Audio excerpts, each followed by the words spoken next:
فَاسْأَلُوا أَهْلَ الذِّكْرِ إِن كُنتُمْ لَا تَعْلَمُونَ. Hocam şöyle bir soru var. Almanya'dan bir kardeş soruyor yine. Diyor İslam'da düğünler nasıl olmalıdır diyor. Diyor bizim buradaki düğünlerde diyor mutlaka ya çalgı, halay falan var diyor. Biz diyor bunları kaldırdığımızda ortada bir şey kalmıyor diyor. İslam'a göre düğün nasıl olması gerekiyor? Onları kaldırırsan çok şey kalıyor. İman kalıyor, din kalıyor, bereket kalıyor. Hepsi kalıyor. Zaten onlar da her şeyi alıyor. Şimdi bakın İslam'da düğün nasıldı? İslam düğün sevinçtir. İslam bunu da emretmiştir. Sevinir. Ama şeytan gelir ifrat tefrit eder. Yani her şeyi kaldırır teşeddütle. Şiddetle o caiz değil, bu caiz değil, bir şey değil. Hemen kadını sar bir siyah şeye götür babasının evinden kocasının evine. Hatta eskiden demişler kadın 3 sefer çıkar. Bir anasının karnından dünyaya, bir babasının evinden kocasına, bir kocasının evinden kabre. Hayda sanki kadın olmuş işkence için.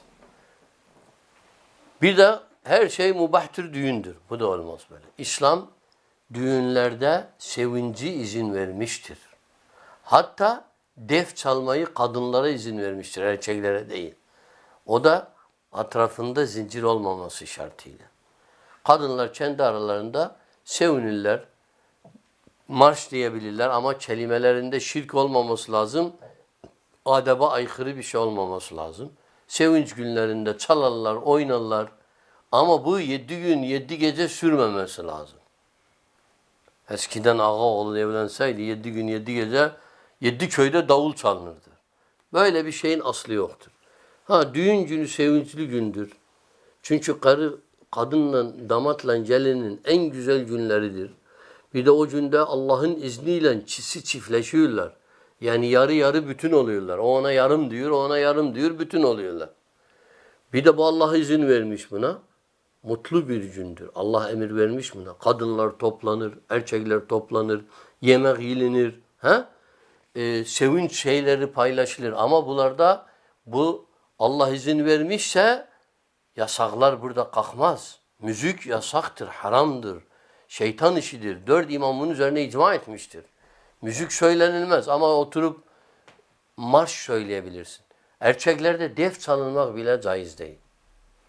Bir günde bunlar ağır geliyor insana. Ama doğrusu budur. Bunun haricinde 4 mezhep kitabından getirin bize ayrı bir şey demişler. Biz de izin verelim.